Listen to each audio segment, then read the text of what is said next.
When you hold a metal water bottle like this, it feels simple. Just stainless steel, a lid, maybe a logo. But what most people never see is the manufacturing journey behind it. Because before it ends up in your gym bag or on your desk, this bottle starts as a flat sheet of metal.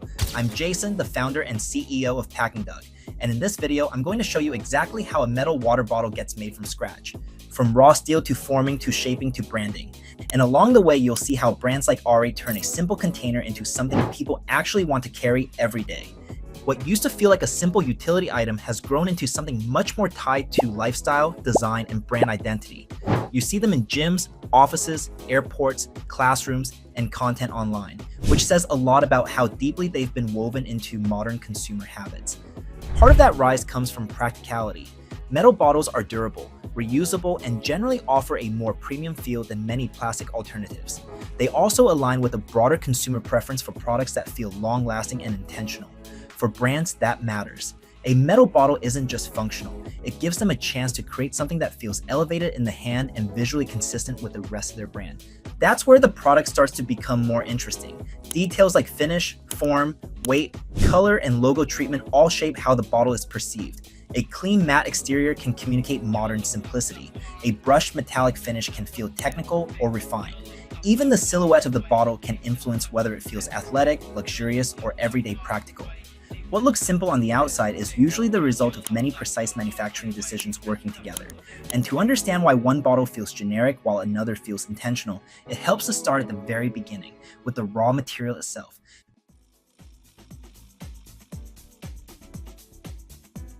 Before there's a bottle shape, a lid, or a branded finish, there's just raw stainless steel. Usually that means large coils or sheets of metal selected for their durability, corrosion resistance, and food-safe properties. In many cases, manufacturers work with stainless steel grades like 304 because it offers a strong balance between performance, formability, and long-term use. This first step matters more than it seems. The material has to be tough enough to hold up over time, but also workable enough to be shaped under intense pressure without cracking or deforming in the wrong places.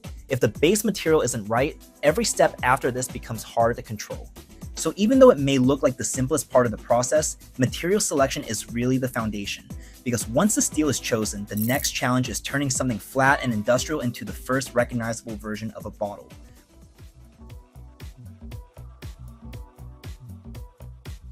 Once the stainless steel is ready, the transformation really begins.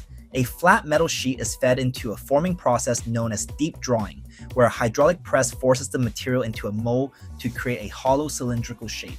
This is one of the most satisfying parts of the process because it's the moment the bottle starts to take form, but it's also one of the most technically demanding. The goal here isn't just to make the steel bend, it's to stretch and shape it evenly without tearing, wrinkling, or weakening the structure. In many cases, this doesn't happen in one motion alone.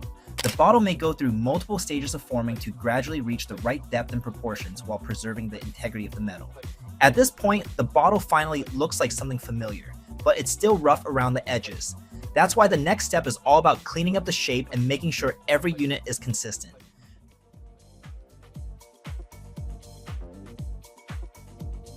Trimming and die cutting refines the form by removing what's unnecessary and bringing the bottle closer to its final dimensions. Precision matters a lot here. If one bottle is slightly taller than another, or if the edge isn't clean, those small inconsistencies can create bigger problems later when other components are added. Trimming helps standardize the body, while die cutting can be used where specific shapes or openings need to be created with accuracy and repeatability.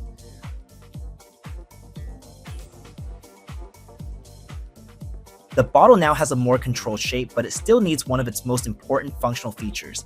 Next comes the top section, where the bottle is engineered to actually close and seal properly. After the main body is formed and trimmed, the top section has to be shaped so it can accept a lid and create a secure seal.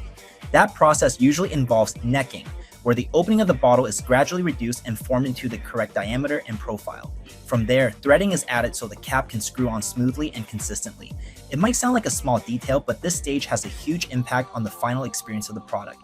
If the threads are off, even slightly, the lid may feel rough, loose, or unreliable.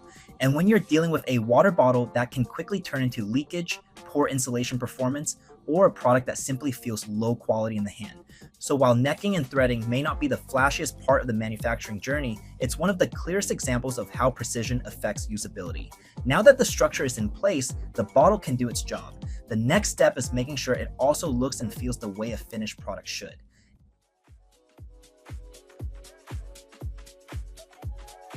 At this stage, the bottle is functional, but it still looks closer to a factory-made component than a finished consumer product. Surface finishing is what changes that.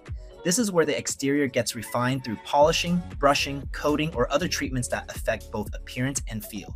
Depending on the design, the bottle might end up with a raw metallic look, a soft matte coating, a glossy finish, or a more textured exterior that gives it extra grip and personality. This step does a lot of work visually. It's where the bottle starts to communicate something beyond utility. A smooth matte finish can feel modern and minimal. A brushed steel texture can feel more rugged or technical. Even before branding is added, surface finishing begins shaping how the product is perceived.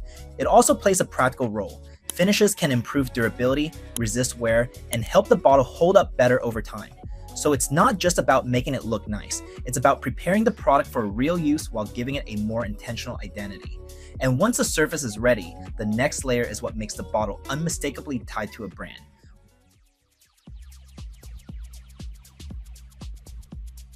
Once the form is complete and the surface is finished, the brand elements can finally be applied. That might mean laser engraving, screen printing, embossing, or other decoration methods depending on the desired look and material treatment. This is where logos, messaging, and visual identity come into play. For brands, this step carries a lot of weight. Placement, scale, finish contrast, and even the way the logo interacts with the bottle's shape all affect how premium or intentional the final product feels. A clean engraved mark can feel subtle and elevated. A bold printed treatment can feel more expressive and consumer-facing. Small decisions here can completely shift the bottle's personality, and that's what makes this stage so important. The manufacturing process has built the structure, but branding gives it meaning in the market. It connects the physical product to the story the brand wants to tell. But before it can actually be shipped out and used by real customers, it still has to prove that it performs the way it should.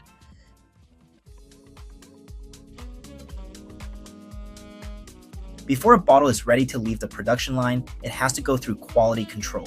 The bottle may be inspected for surface defects, dimensional accuracy, print consistency, thread quality, and overall finish. In many cases, it will also go through leak testing or seal verification to make sure the lid and body work together the way they're supposed to. This stage matters because a bottle can look great on camera and still fail in the hands of a customer. A tiny flaw in the threading, a finish inconsistency, or a small sealing issue can completely change how the product is experienced. And for brands, those small failures can become much bigger trust issues over time. So quality control is really the final filter between manufacturing and market. It's the step that protects the integrity of everything that came before it. And once a bottle passes that stage, what started as a flat sheet of metal is finally ready to exist as a finished product people can carry, use, and recognize as part of a brand. What started as a flat piece of stainless steel has now gone through forming, trimming, threading, finishing, branding, and quality control to become a fully realized product. By the end of the process, it no longer feels like raw material or factory output. It feels like something complete. Something designed, something ready to live in a customer's hand, on a shelf, in a gym bag, or on a desk. That's what makes this process so interesting. When you look at a finished metal water bottle, it's easy to think of it as simple. But that kind of simplicity is earned. It's the result of a long chain of precise decisions, each one building on the last until the final product feels effortless. And that's really the bigger takeaway here. A great metal bottle isn't just made by shaping steel. It's made by controlling every detail that affects performance, feel, and perception. The strength of the material matters. The accuracy of the threads matters. The finish matters. The branding matters. Every stage leaves its fingerprint on the final result. And that's the part most people never see and where the right manufacturing partner makes all the difference. At Paking Duck, we help brands bring custom packaging and containers like this to life with the right balance of design, functionality, and production support. So if you're building a product and want packaging that actually feels intentional from start to finish, head to www.packingduck.com for a free consultation. And if you want more behind-the-scenes breakdowns on how packaging gets made, how brands create products people love to hold, and what actually goes into turning an idea into something real, let us know and subscribe.